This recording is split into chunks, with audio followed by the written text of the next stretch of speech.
Mataji, Hare Krishna. Yeah. Hare Krishna, Prabhu. Hare Krishna. You can respond.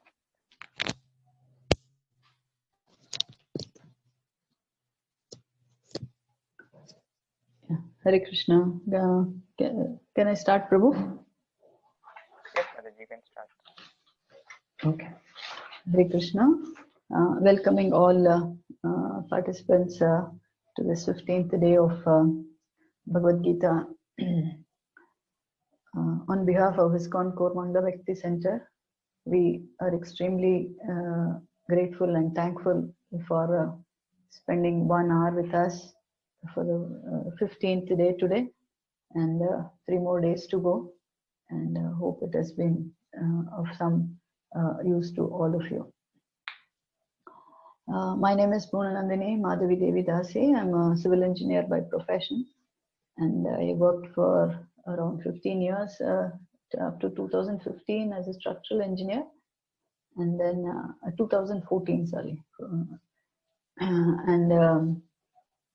After that, priorities changed because of Krishna consciousness, and more so priorities at home changed, so I prefer to stay back at home. And today is a very auspicious day in the sense that some of us who know are aware of this Adhik Mas or Purushottam Mas is very auspicious for any of spiritual activities. As per scriptures, it is supposed to give 1,000 times benefit, and it is called Purushottam Mas. And today's 15th chapter is also known as Purushottam Yoga. So in that sense, it is a very auspicious day. So let's get started with the 15th chapter. Yesterday we saw on the 3 modes of material nature, brief of how the modes act and how we acted on different aspects based on our 3 modes.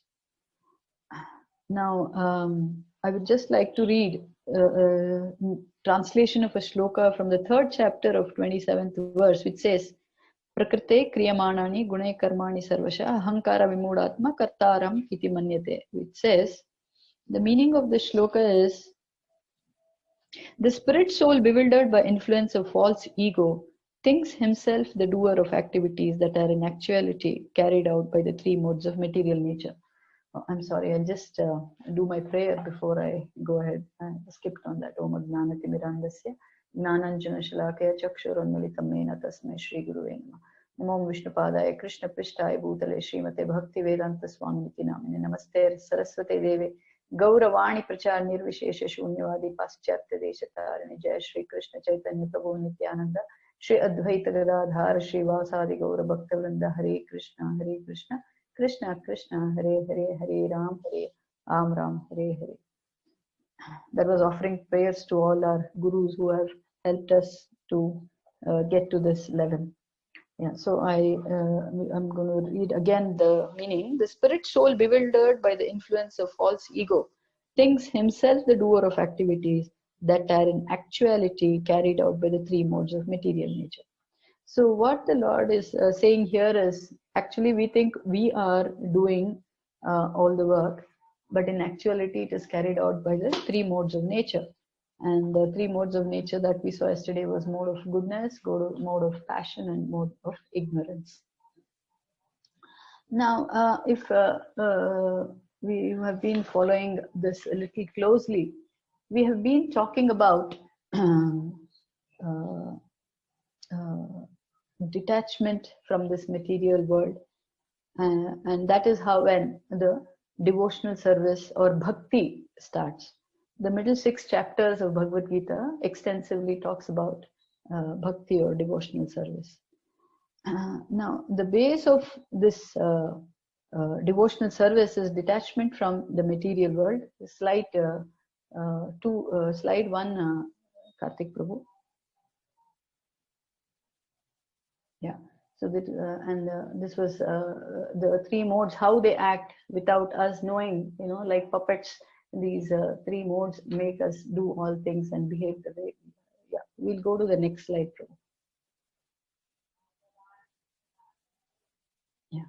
So this is now I was saying the base of start of devotional services, detachment from material aspect and attachment to the spiritual aspect.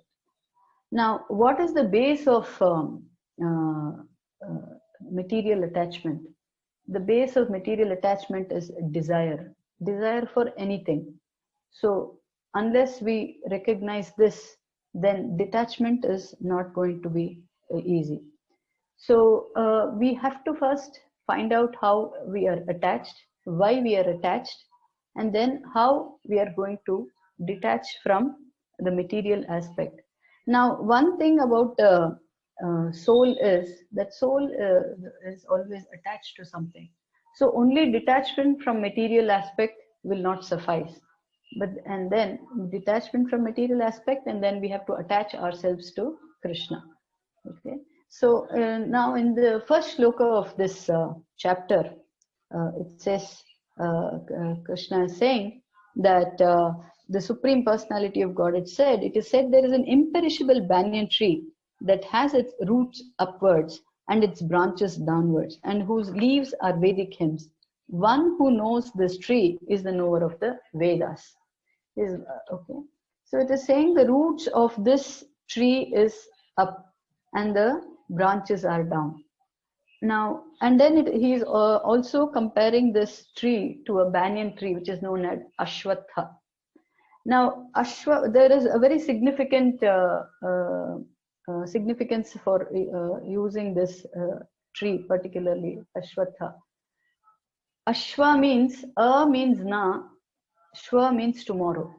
Where there is no tomorrow. That means something that is temporary. That is one aspect.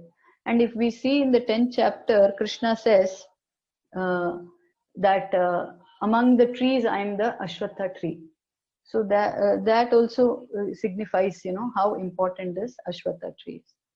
Now, another important aspect of this banyan tree, Ashwatha tree is also in English is called banyan tree.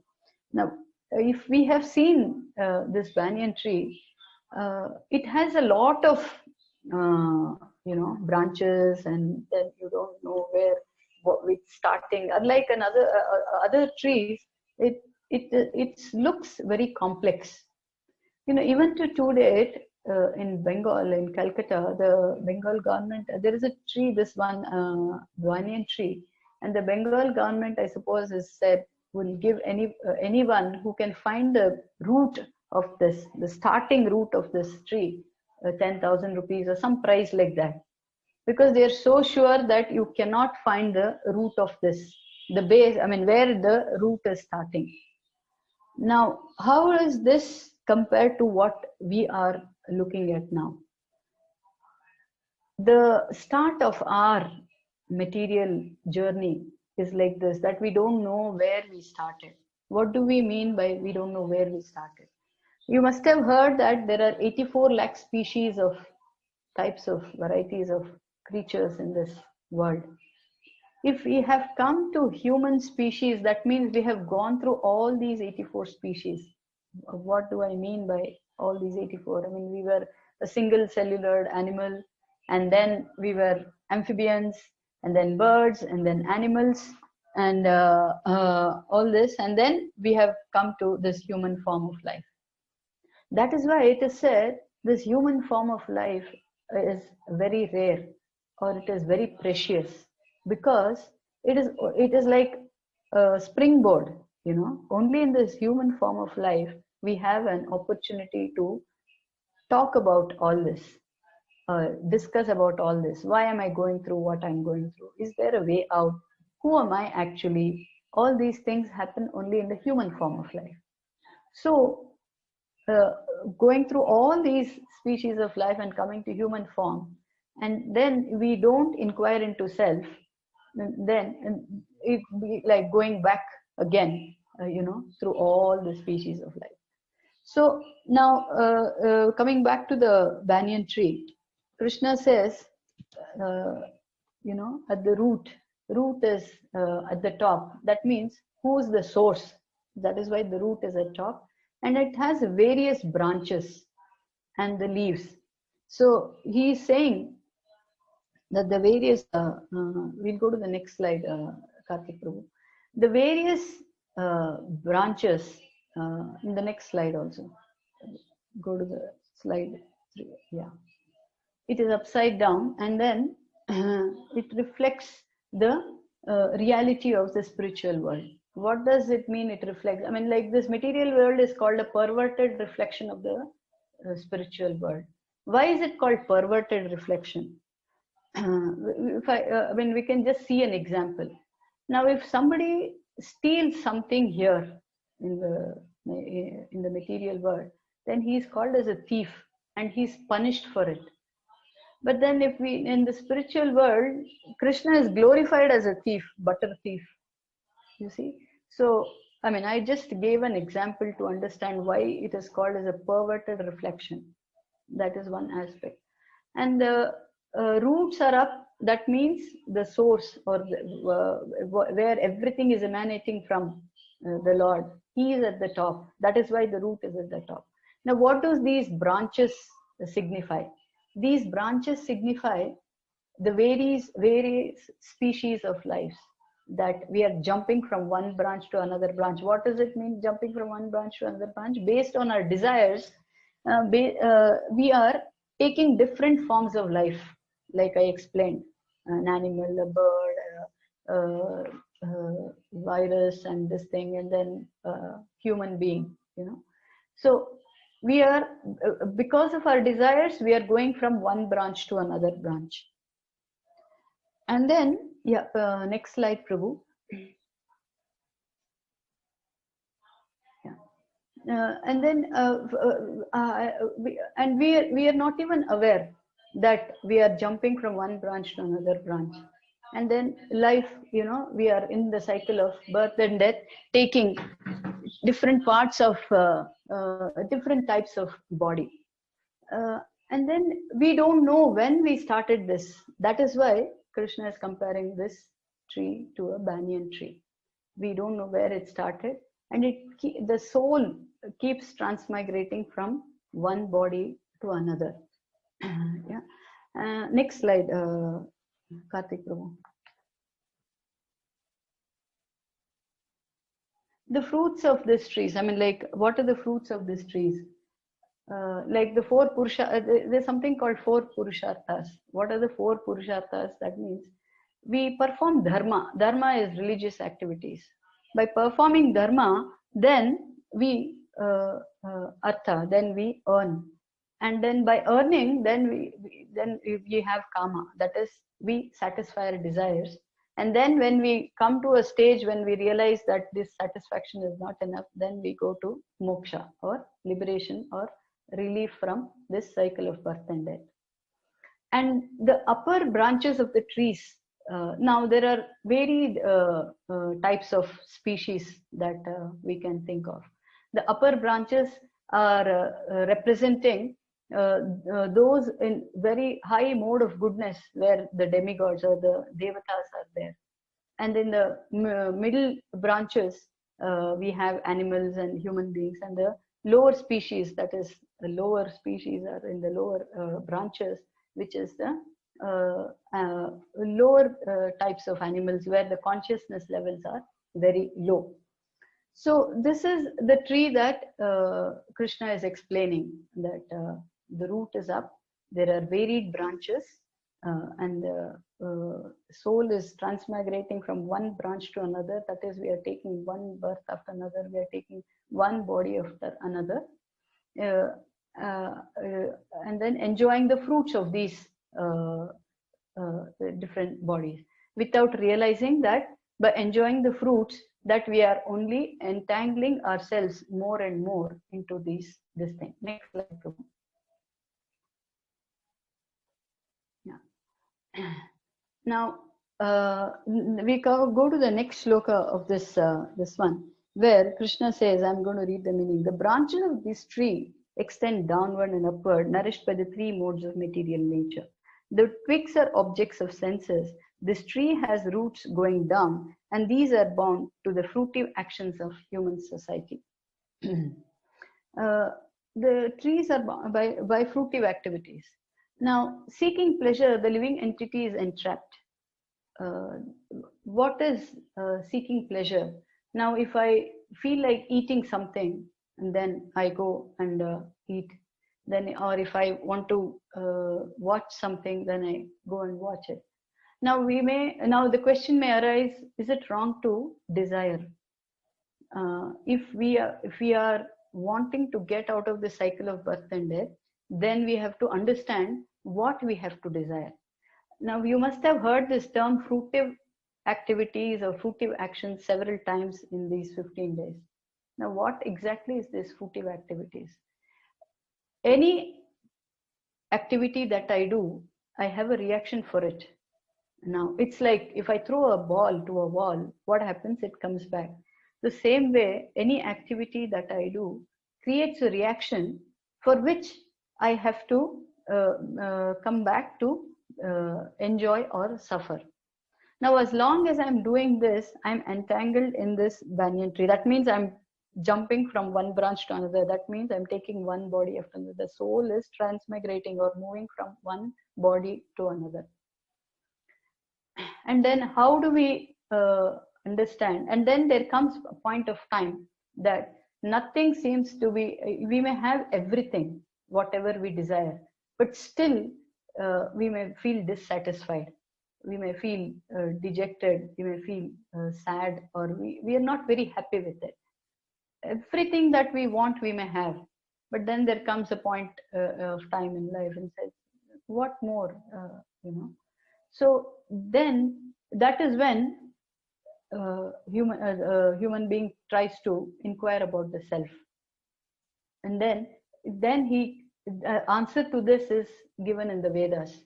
The leaves of these trees are the way is compared to the Vedas, where in the Vedas it is said that we can free from this complex material world or this complex banyan tree that we have got entangled ourselves into.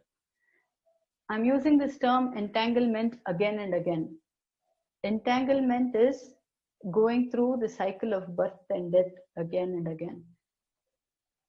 That means the soul, which actually belongs to the spiritual world, comes back to this material world time and again, and with a different body, and suffers and enjoys. It is never that anybody just enjoys in this material world. There is also suffering. But then we tend to forget it. When the enjoyment is there, we tend to forget the suffering. But then it is like, it is one after another. It's just a matter of time. It's like a cycle, like how seasons change. Distress and happiness are always there. And when we are in distress, we tend to think, why I have to go through this? Why can't I always be happy? The answer to this question is like, can a fish be very happy in a golden palace? The fish can never be happy in a golden palace because it belongs to water. No matter how big the palace, how beautiful the palace is, it may be a golden palace, but the fish is never happy in a golden palace. It is only happy in the water. The same way, the soul doesn't belong to this world, and that is why time and again we are feeling the distress or we are feeling sad, because we don't belong here. And when we don't belong here, we feel that sadness. But then we are not able to place why we are getting into this aspect of feeling sad in spite of having everything that we want. The answers to this lies in our scriptures. We'll go to the next slide, Karthik.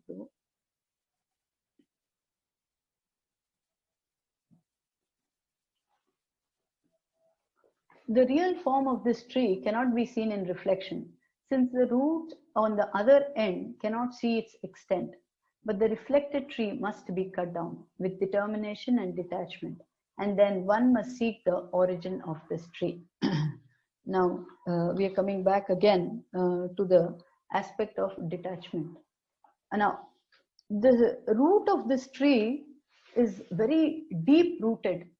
And that means we are so much into this material world that if somebody says that actually you are not this body, but you are the soul, at the first instance or for quite some time we may laugh at them, or we might think, I think there is something wrong, because it is so deeply ingrained in our consciousness that we are this body, and then we don't know that we are the soul. Now, how do we get to understand this? Now, when we are talking, if somebody asks me my name, I'd say, my name is so and so. Now, what do I mean by my name? Am I referring to my nose? Am I referring to my eyes? Am I referring to my ears? Who is the my here? Something to think about. And also, when we say if somebody dies, if somebody says somebody is dead, the body of that person is still there. Then what dies in that person? What do we mean by saying that person is dead? That means there was some living force in the body which made the body active, and then that living force is gone and the body is dead. Even at that time, we fail to, try to understand or use our intelligence that the body was always there, and I thought this body is my father, my mother, or whatever, my near and dear one. And then I was always serving the body. And that is how I'm attached in the wrong sense, that is attached to the body. And this is not just for this lifetime, millions of lifetimes we have been going through to various bodies, and we are being attached to the body. And that is why it is very difficult for us to understand the aspect of that I am not this body but the soul. But then if the root is deep, this aspect of root is deep, that I am the body, the wrong notion of that I am the body. With determination, Krishna is saying, with determination, we have to cut the root of this. Now, what is the determination that we have to have? That try to understand the spiritual aspect and the futility of this material world. And we try various ways to be happy here. By some people may be sports, some people may be work, some people may be at home, or art, and various aspects of life. People with varied things try to be happy. But then, every day, either in newspaper or, in the various things, we get to hear such and such a famous person, committed suicide, or, he was so rich, and then, but still he decided to end his life. Now, just triggers our thinking. What a person wanted, he or she had everything. Then why is it that he took such an extreme step? If somebody doesn't have, then maybe there is a reason. Actually, even that is not the reason. But still, when a person who has everything and gets to this, especially in the the film industry and other things, we get to hear of these things that they end their lives with so much of fame, and then they are good looking, and then they are rich, and they have what they want, but still they are unhappy because they are trying to find happiness in a temporary thing, which is so deep rooted, and they don't want to understand the aspect. Not just they, I mean, it includes all of us. All of us don't want to understand that we will never find that happiness that we are searching for always in this material world. So with strong determination, it takes a strong determination because it is so deep rooted. With strong determination, we have to cut this root of this entanglement in the material world to understand our real self. Yeah, go to the next slide, Prabhu.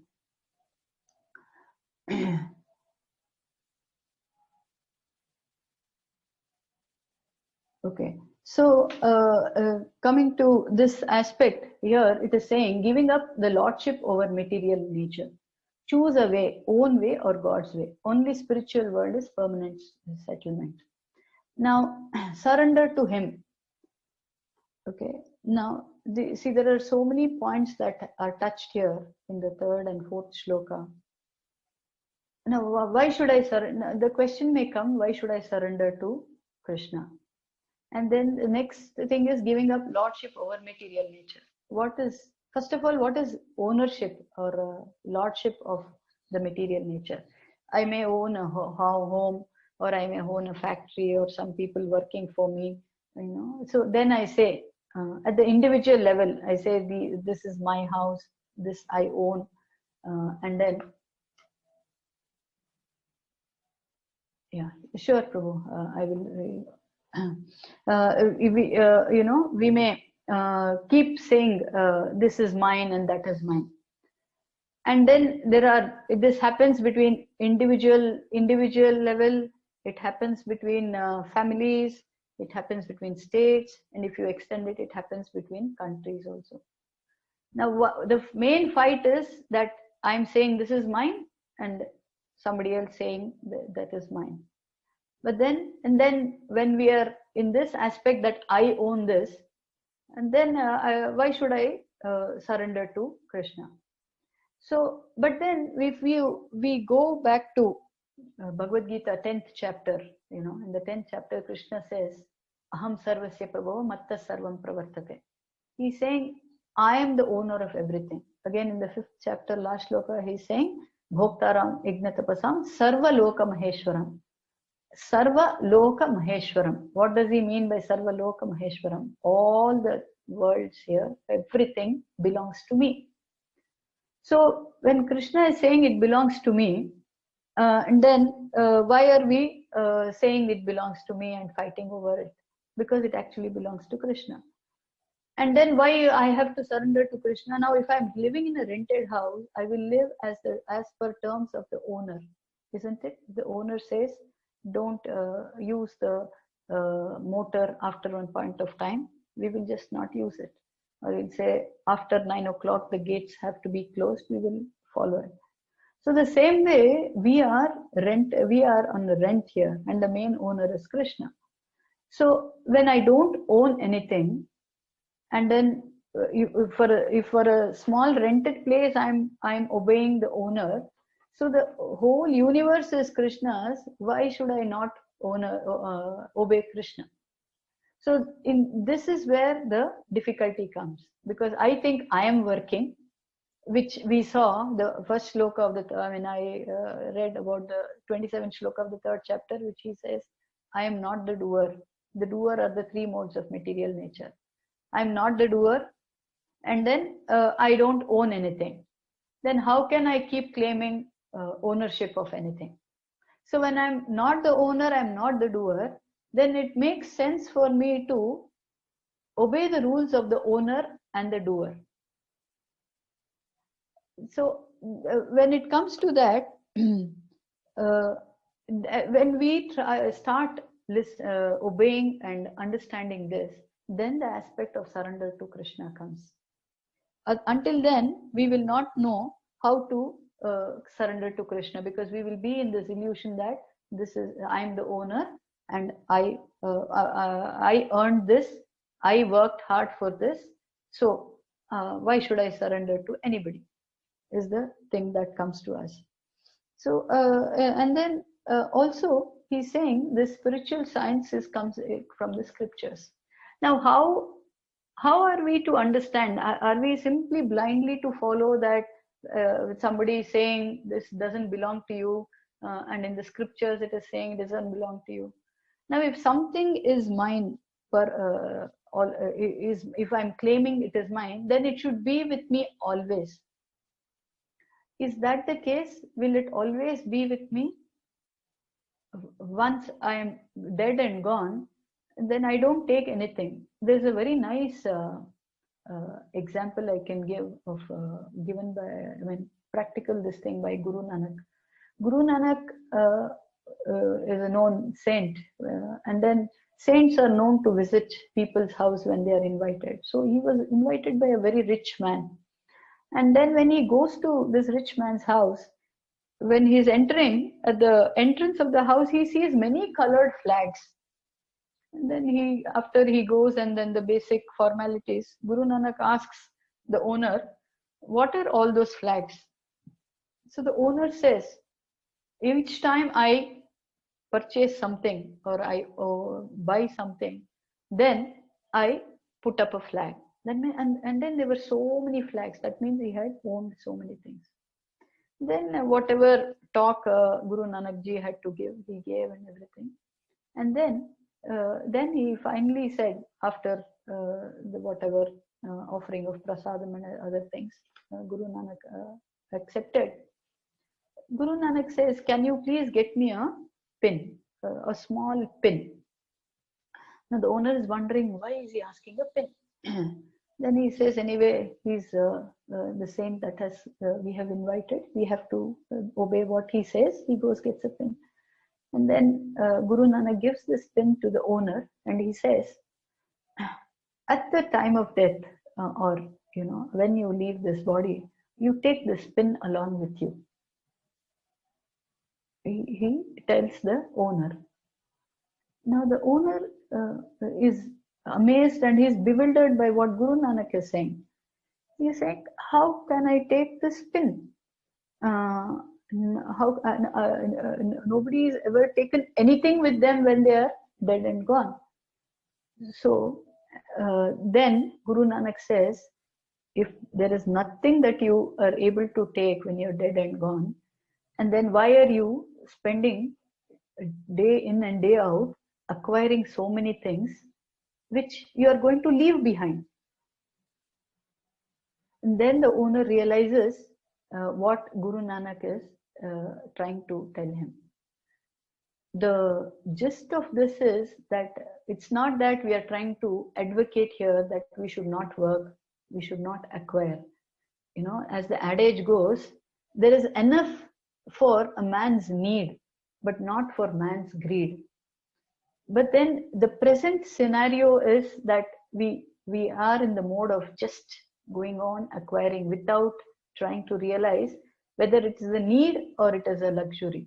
And in the process, we miss out the actual things of life, the actual things of having a human form of life. So that way, in that sense, we cannot say we own anything, because nothing comes with us after we leave this body. But then, what about Krishna? Krishna is always there. So he can very easily say that everything he owns. It's not that he is alive and then after some time he goes away. He is eternally there. Okay.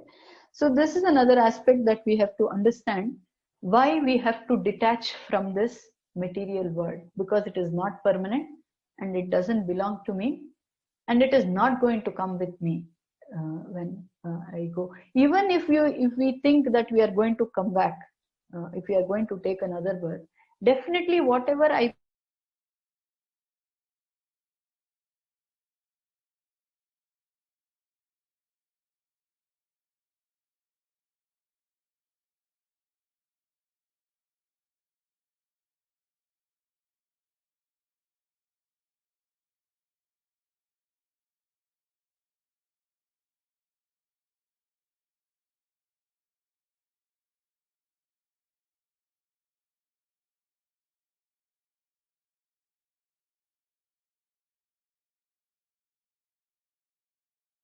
towards detachment. Okay. The next slide, Prabhu. The next shloka, Krishna says, how is it that we, what is it the prerequisite for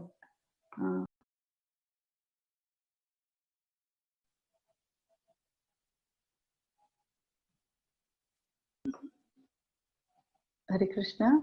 Amaravati Prabhu, can we start?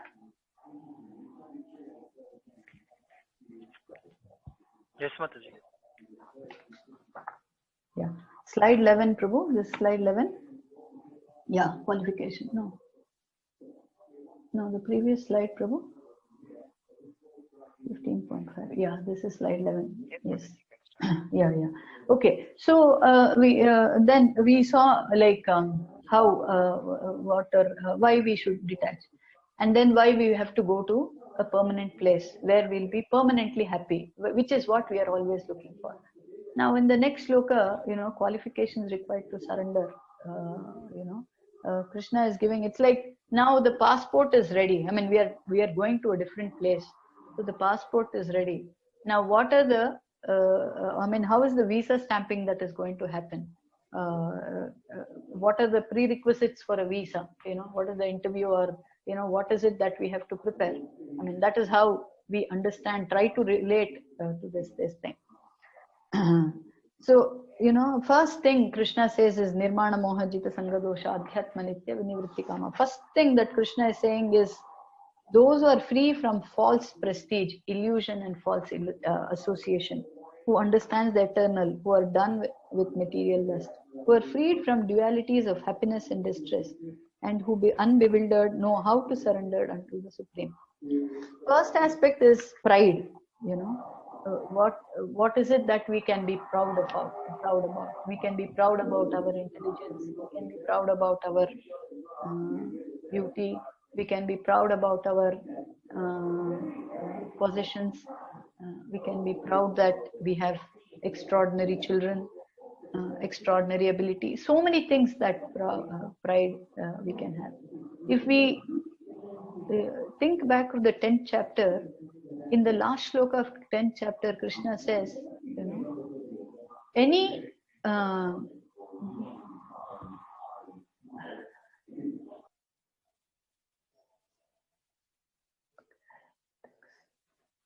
in the last shloka of the 10th chapter, Krishna says, wherever you see high ability or high intelligence, just understand it's a ray of me, Krishna is saying. If I'm seeing somebody who is very famous, what is Krishna saying? It is just a ray of me. That is what you have to understand. So now how can I be proud that I am very famous? How can I be proud that I'm very intelligent? Because Krishna says there can be no one more intelligent than me.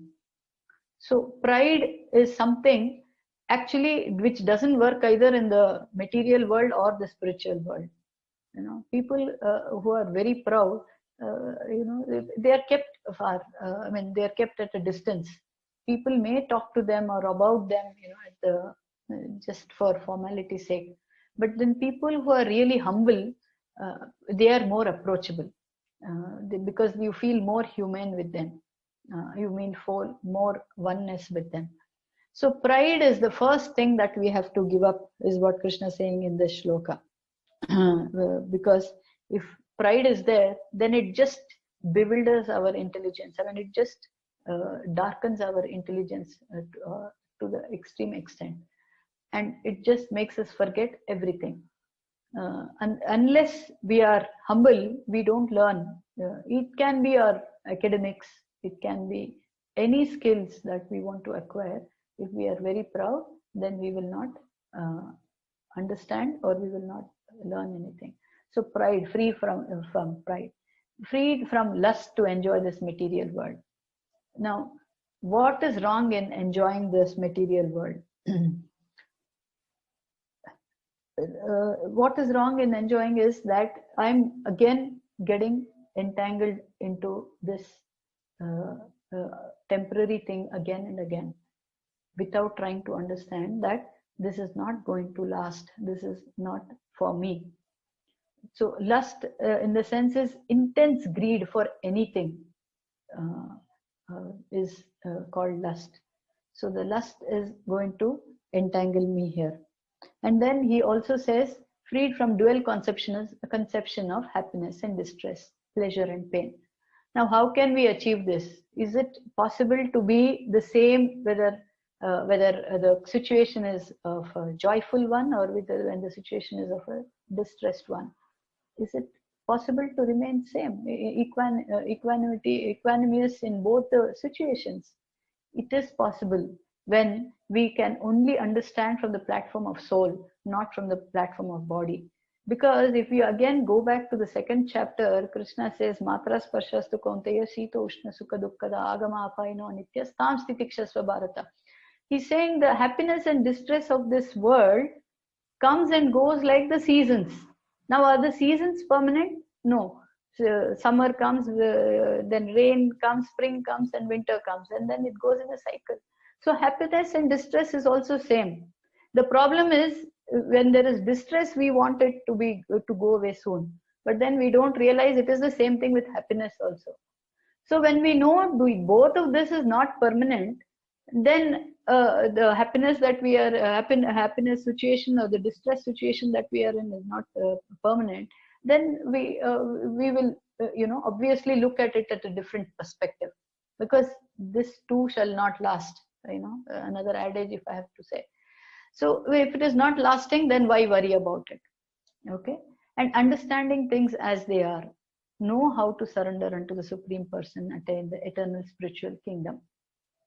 So this prerequisites of giving up pride, or giving up the ownership that I own everything, and giving up this false association, and then also giving up this aspect, and also trying to look at a distressful situation or a happy situation in a same perspective.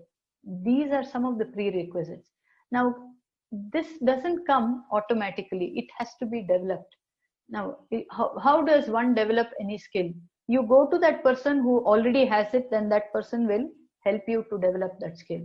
And that person is called Guru. Guru helps us because the Guru, he already knows all this.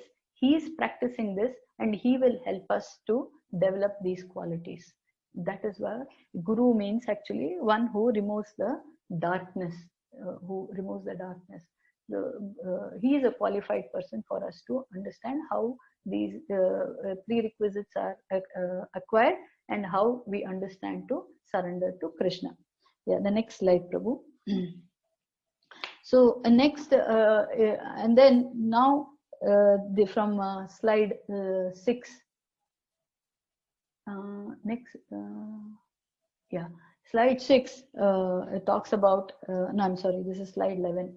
Slide 11, shloka 6. I'm sorry. It says Natad Bhasete Suryo, where Krishna is saying the supreme abode of mind, that is the spiritual world. Krishna is saying it is not illumined by sun or moon, nor by fire or electricity. Those who reach it never return to the material world. Now, we are so used to electricity, sun and moon, and then here we are hearing something totally different, that particular world is not, the sunlight is not needed, moonlight is not needed, no electricity or fire. Then how is it, then where does the light come from there? Actually, the light coming from the body of the Lord brightens the whole spiritual world, is what the scripture says. So, and then if we go to this particular world, or the spiritual world, or to the world where Krishna is, then we don't come back. In several shlokas, in varied ways, Krishna says, in the 4th chapter, if you see, he says, Janma karma cha me divyam evam veti yo tattvataha tektva deham punarjanma naiti mameti so Arjuna. He says, if you understand my transcendental birth, my transcendental activities in the truth, in tattvataha, in actual truth, after you leave this body, you will not come here. Why is it transcendental? Or why is it called Divya? He's calling Divya. Now, we all are aware of how Krishna was born. When Krishna was born, he was born with Shankhu, Chakra, Gada and Padma. He was not born like any of us, bare, with no clothes. He had his clothes and ornaments and all that. And then at the request of Devaki, he comes like a normal two-handed baby. So this is his birth is so transcendental, is so divya. Then karma, his activities. Just to name a few,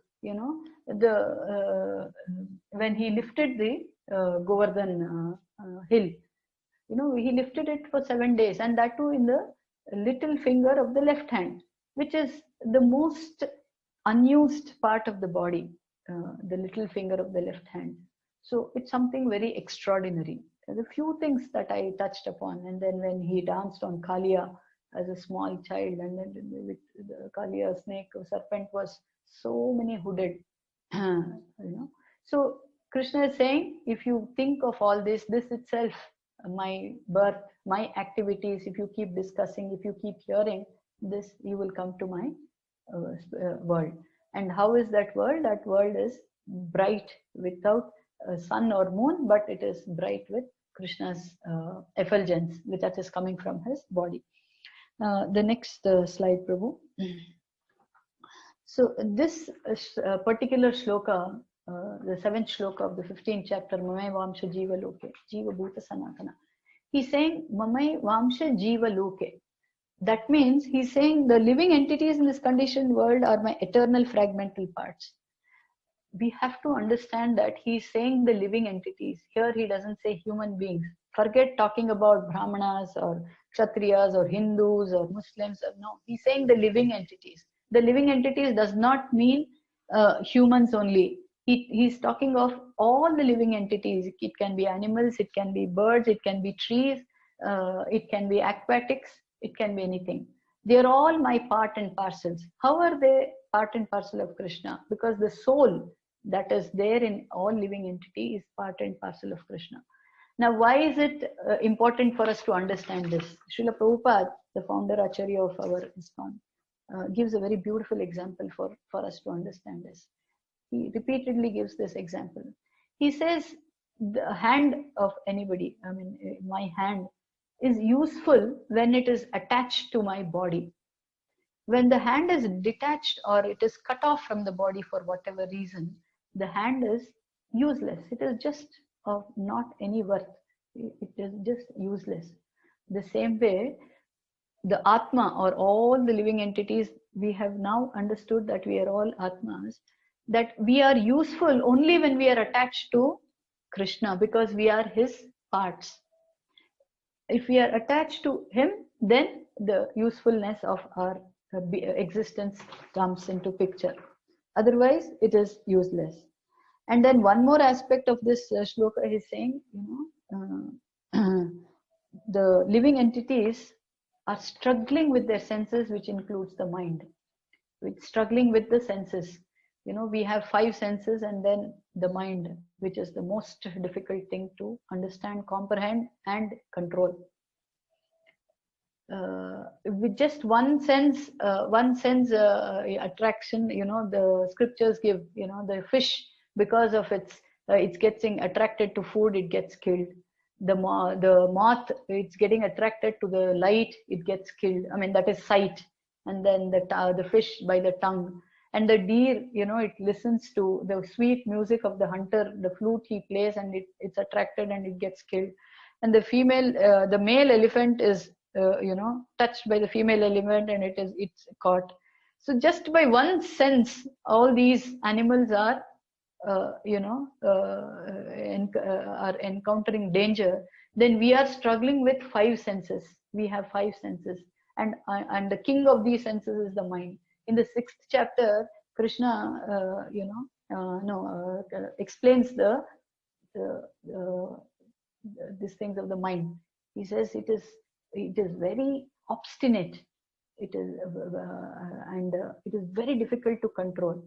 But then in the next sloka, he says, only abhyasa yogena, by vairagya, and then with detachment and with practice, we can control the mind.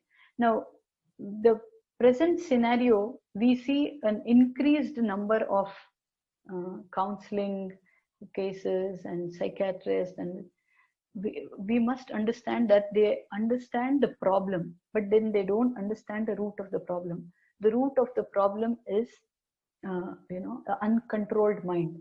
Whatever solutions they are giving is again temporary or to some basic level. Now, along with that, if we have this knowledge of that, I'm not this body and mind, and then how to control the mind, through our scriptures, then it becomes wholesome. We are not advocating against these counseling system and other things, but we are saying it becomes wholesome when both these are taken parallel together. Otherwise, it's another cycle, keeps going into which they may not find a solution. So very clearly in the 6th chapter, in detail, Krishna gives the qualities of the mind and how the mind behaves and how it can be controlled. So the living entities are as part and parcels, and then they are struggling with the senses and with the mind. That is what he's saying. Then next slide, Prabhu. The next shloka, from shloka 8 to 15, Krishna is saying the living entity is transmigrating from one body to another, searching for pleasure. Transcendentalists can see this, but materialists cannot. Knowledge of Krishna's opulence and our maintainer on both the cosmic and personal lives, and his position as compiler of Vedanta and the knower of Vedas, should attract us to him. Yeah, the next slide, Prabhu.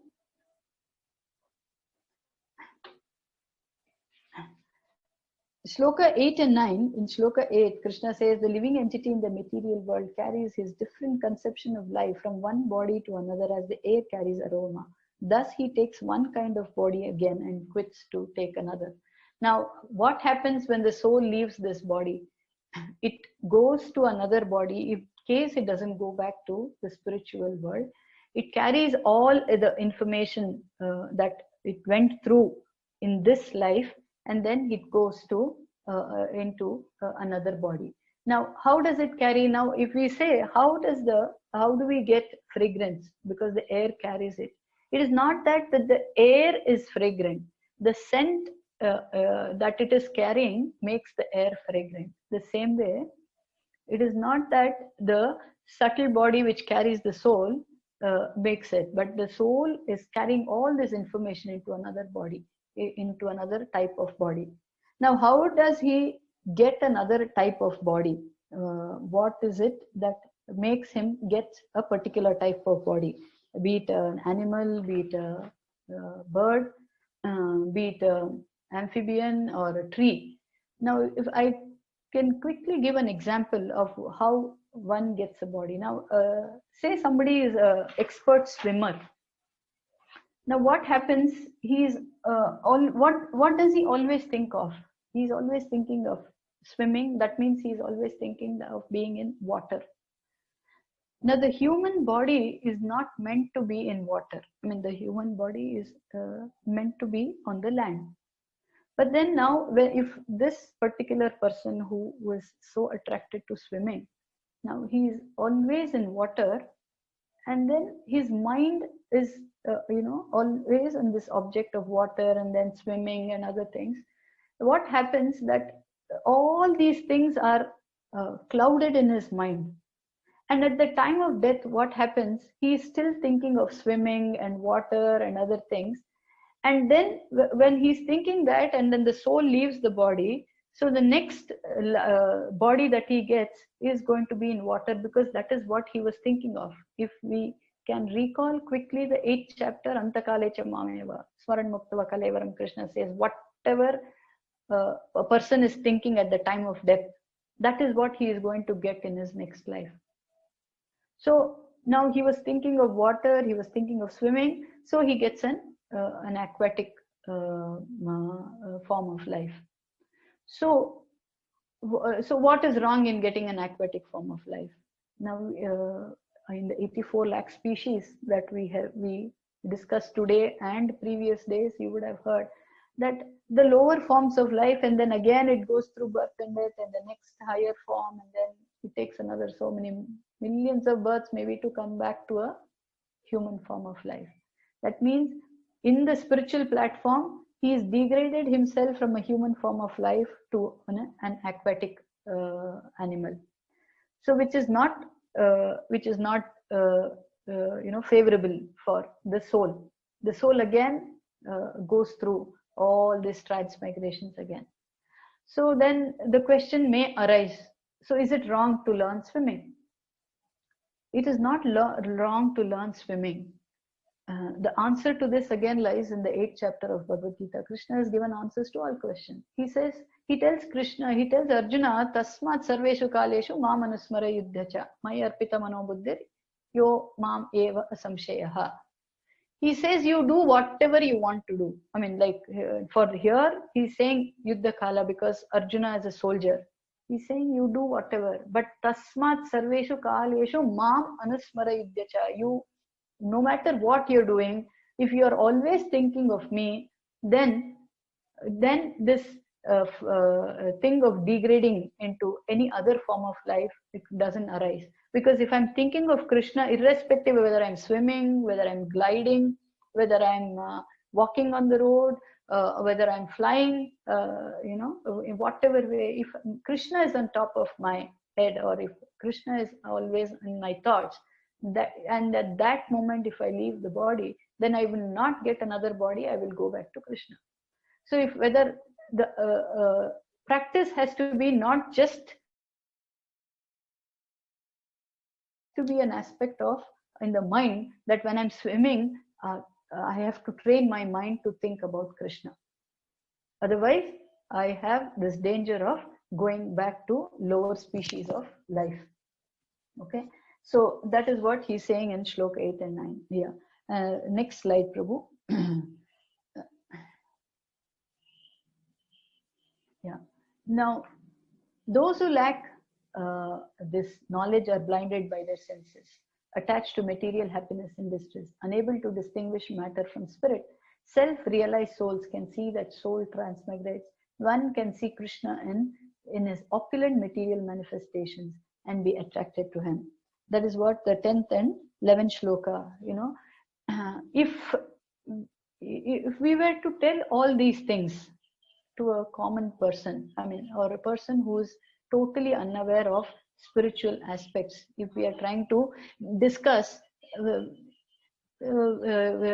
them about this, then he will say maybe, I mean, they may look at us as a fool, because he is so blinded by his senses that he has to do only swimming, or he has to do only gliding, or he has to play only cricket and these things, because he doesn't see this aspect of that this is temporary and the soul may leave the body that I made anymore. That is what is the platform that the materialist is in.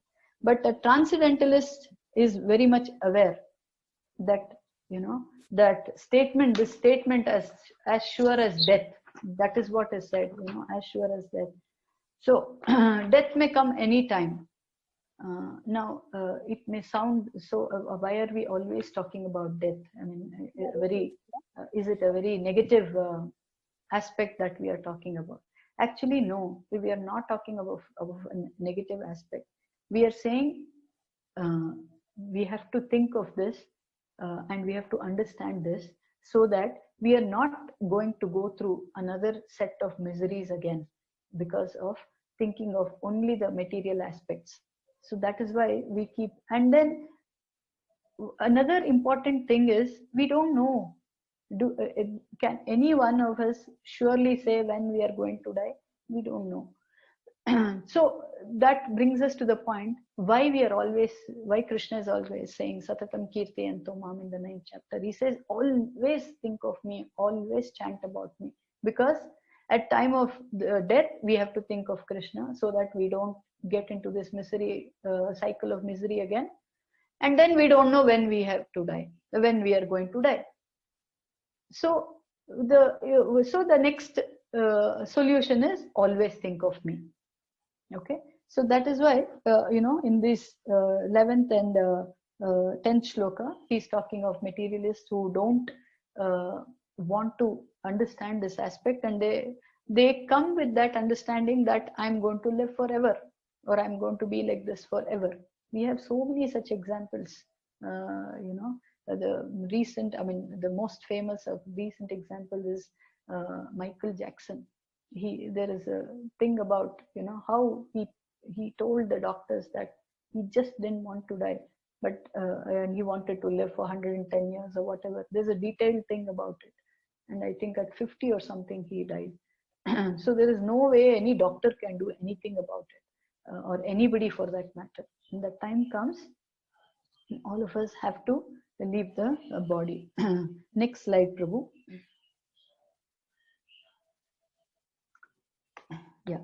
So after this, from shloka 12 to 14 or 12 to 15, Krishna is saying about all his opulences. That he's saying the heat that comes from the sun, or the sun is me, the moonlight comes from me, the fire comes from me. Yeah, next slide, Prabhu.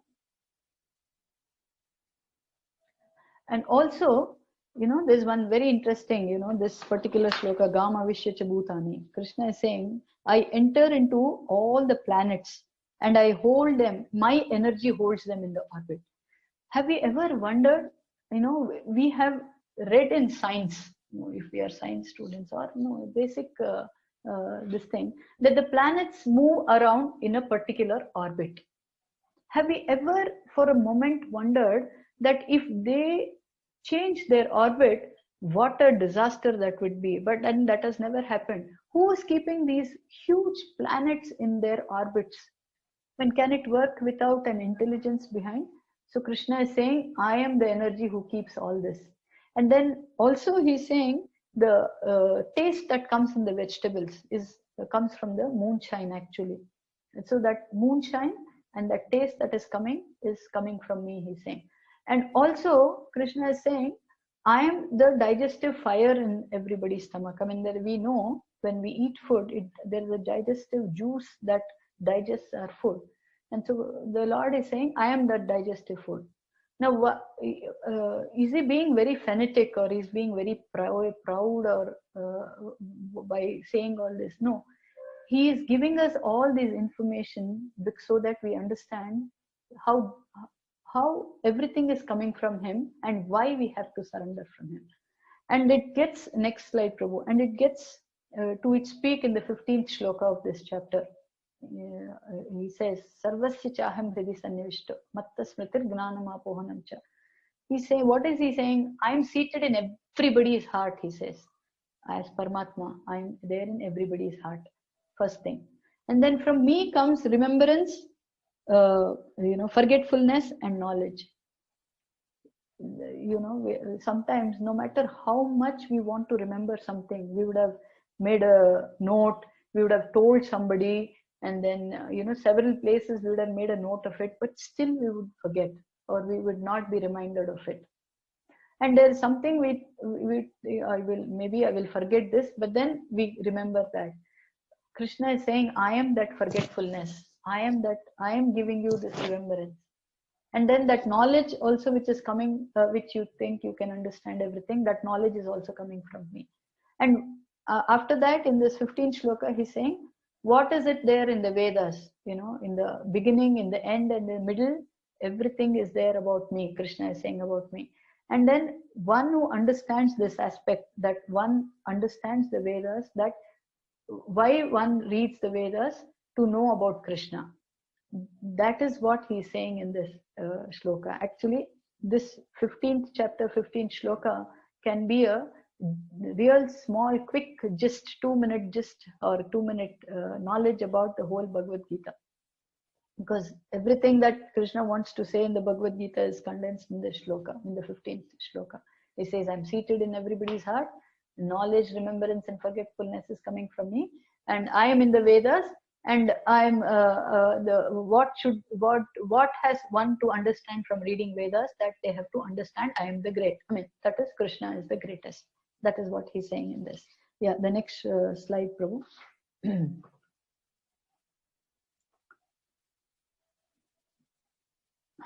Shloka from 16th to 20th. Okay, this says still unconditional love. When we do something well, we want to be praised. Okay, yeah, this is one quick thing about Krishna we should understand. What is it that we have to understand is, like, if we help somebody or if we do something good, we are always looking for some praise or some recognition. But then if we look at the amount that Krishna is doing for us, how much he is doing it unconditionally. What is Krishna doing for us? Like he's given us air to breathe, He's given us the food, he's given water. No factory can manufacture all this. No matter how much we talk of advancement of science, the basic ingredient for us to understand that is food and water and air, sunlight, which doesn't come from any scientific lab. It is coming from the Lord. And he is never, it's like it said, we never paid any electricity bill to the sun, the sunlight that we get. That is all given. And then the term here used is unconditional love. Irrespective of whether we believe in Krishna, we are aware of this knowledge, or somebody is liking him, somebody is disliking him, somebody is blaspheming him, unconditionally he is giving this to everybody. So that is how another most important thing, it's called causeless mercy of the Lord. Without any cause, he is giving mercy to everybody. Yeah. So that is another thing that we can understand why we have to surrender to Krishna, because he is giving everything. Next slide, Prabhu.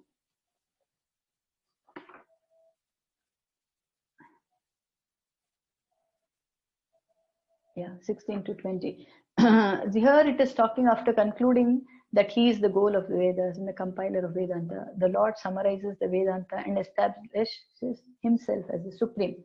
Krishna assists souls in transcending material existence by summarizing the essence of Vedas, Sambandha or knowledge, in the 15th chapter of 16, 17, and 18 shloka, Abhideya, Gnana in 19th, and 20 the Prayojana. What is Sambandha, Abhideya, and Prayojana? Sambandha is talking about what is the relationship between me and me, in the sense the Atma and the Paramatma. That is what is first I have to understand. What is the relationship? That is established in these 3 shlokas. It talks about, next slide, Prabhu. Yeah, it talks about 2 types of beings, fallible and infallible. What is fallible is, they are get into this cycle of birth and death, and infallible is they are eternally always with the Lord. So these are the 2 types of, this is talking about the various relationship that the Atma has with Paramatma. What are the different relationship? I mean, quickly, if you have to see, there can be a relationship of friendship, there can be a relationship as a parent, or there can be a relationship as a servant, like example of Hanuman, or there can be relationship like the gopis, who are friends of Krishna, in different ways, the sambandha. So this is established in these 3 shlokas. Then what is the abhideya? Now, how do we understand? What is abhideya is the process, the process that how we can understand this aspect of relationship between the Atma and the Paramatma. Next slide, Prabhu.